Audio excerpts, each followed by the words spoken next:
আসসালামু আলাইকুম ভাইয়া। জি ওয়ালাইকুম আসসালাম। নতুন বাজেট হলো, কেমন লাগছে?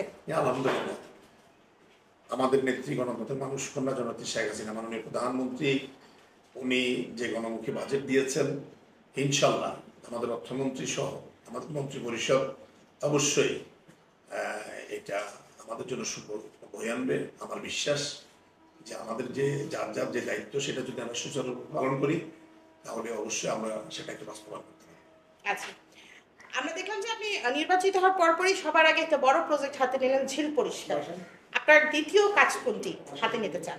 আমি তো আপনাদেরকে নির্বাচনের আগে বলেছি যে আমি আমার মাননীয় মেয়র এবং মাননীয় সংসদ সদস্যের সহযোগিতায় এই এলাকার মানুষ যাতে ভালোভাবে চলতে পারে, মানুষ যাতে ভালোভাবে থাকতে পারে, নিরাপদে থাকতে পারে, এর জন্য যা কিছু করা দরকার আমি তাই করব। সেই আলোকে আমি মনে করেছি যে ঝিলটা বেশি অপরিষ্কার এবং দুর্গন্ধ এলাকা এবং এটার কারণে কোটি কোটি মশা সেখান থেকে সৃষ্টি হয়। এই মশার কারণে মানুষ অনেক কষ্ট করতেছিল। তখন এই গরমের মধ্যেও আমি সেই ঝিল পরিষ্কারে হাত দিয়েছি এবং সেখানে আশা করি ইনশাল্লাহ ঝিল পরিষ্কার করেছি। এবং আপনি গেলে বুঝতে পারবেন সেখানে মানুষ এখন বলে যে মশারি ছাড়া আমরা ঘুমাই। এখন সেখানে ওইভাবে দুর্গন্ধ নেই এবং মশা নেই, এবং যেহেতু ঝিল পাড়ে একটু মাটিও আছে, জায়গা আছে, আমি কিছুদিন পরেই এটাতে বৃক্ষরোপণ করবো ইনশাল্লাহ। আমাদের মাননীয় সংসদে যে অত্যন্ত খুশি হয়েছেন এবং আমাকে মাননীয় মেয়রও সময় দিচ্ছে, ঈদের পরে উনি আসবেন।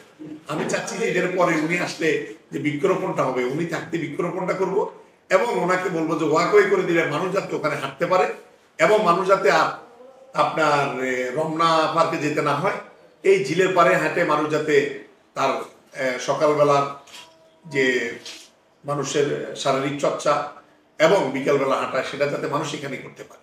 আরেকটা বিষয় হচ্ছে আমাদের দুই সিটির মেয়র কিন্তু একটা বিশাল একটা প্ল্যান করেছে, ক্লাইমেট অ্যাকশন প্ল্যান, যেটার মধ্যে অনেক বড় একটা অবদান হচ্ছে বৃক্ষরোপণ। সেই প্ল্যানটার অংশ হিসাবেও কিন্তু আপনার এখানে বৃক্ষরোপণ কর্মসূচি হতে পারে।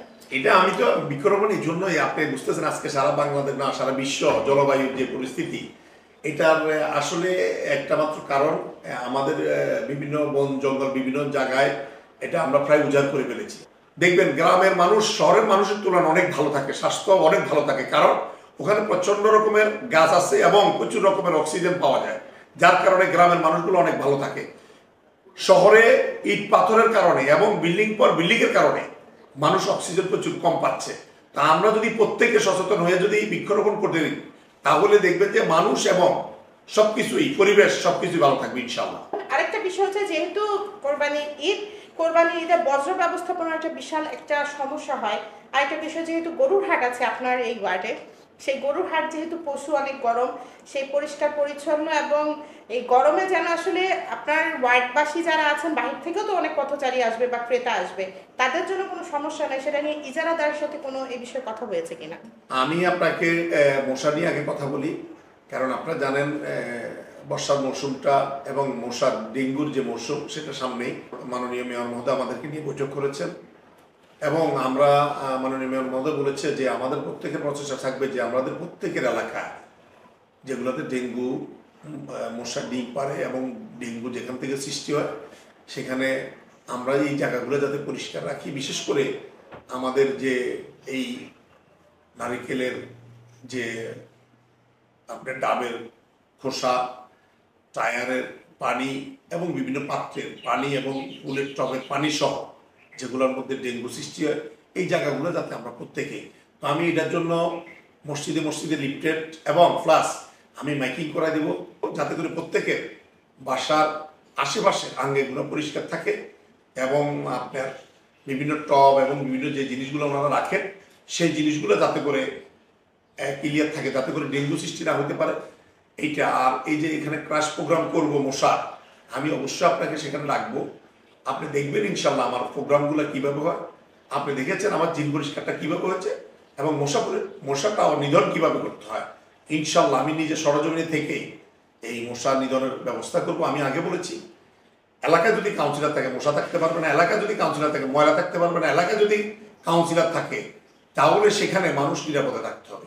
যেহেতু আমি কাউন্সিলর, আমার সর্বোচ্চ চেষ্টা থাকবে যে সামনে গরুরহাট আসতেছে, সেই গরুরহাটে যে ময়লা আমি আজকে আমার সিটি কর্পোরেশন যে আমাদের এখানে যারা কর্মী বাহিনী আছেন, যারা কাজ করেন, দিন রাত পরিশ্রম করেন, ওনাদেরকে নিয়ে আমি আজকে রাত্রে মিটিং আছে আমার, ওনাদেরকে এবং আমি আমার গরুহাটে যারা শেয়ার নিয়েছেন এবং যারা ঠিকাদার, এবং ওনাদেরকে বলেছি আপনাদের প্রচেষ্টা এবং আমার সহযোগিতায়, সকলের প্রচেষ্টায় এখানে যাতে মানুষ কষ্ট না করে এবং কোনো ময়লা থাকতে পারে।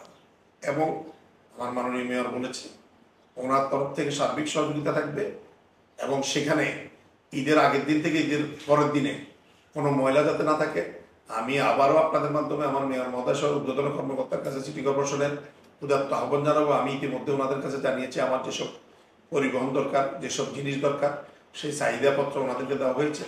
আশা করি যদি এই চাহিদার জিনিসগুলো দেওয়া হয় তাহলে আমরা সকলে মিলে এই গরুঘাটের ময়লা বলেন এবং মানুষ যে কোরবানি দিবে যে বজ্র বলেন সেগুলো অবশ্যই আমি দ্রুত পরিষ্কার করতে সক্ষম হব ইনশাল্লাহ। আমি আপনাদেরকে আমার মাননীয় মেয়র মহোদয়, মাননীয় সাংসদ, ওনাদের অত্যন্ত আন্তরিকতার কারণে আমি অবশ্যই ভালো কাজ করতেছি এবং ভালো কাজ করতে পারবো। এবং সাথে সাথে আমার মাননীয় প্রধানমন্ত্রী, যিনি আজকে সারা নট অনলি বাংলাদেশের, উনি আমার মনে হয় বিশ্ব নেতৃত্বকে উনি হার মানাচ্ছেন। উনি যেভাবে একটা ভঙ্গুর দেশটাকে আজকের এই পর্যায়ে নিয়ে এসেছেন, আমার বিশ্বাস আমার মাননীয় নেত্রী বিশ্বে আগামী যেটা বলেছে যে 2040-এ উন্নত রাষ্ট্রে পরিণত করবেন। আমার মনে হয় 2040 লাগবে না, আজকে 24, আমার মনে হয় 30-34-এ এটা উন্নত রাষ্ট্রে পরিণত হবে। আপনাদের মাধ্যমে আমার নেত্রীকে সহ সকলকে ধন্যবাদ জানাচ্ছি। জয় বাংলা, জয় বঙ্গবন্ধু, জয় হোক মেহনতি মানুষের, জয় হোক আমার নেত্রীর।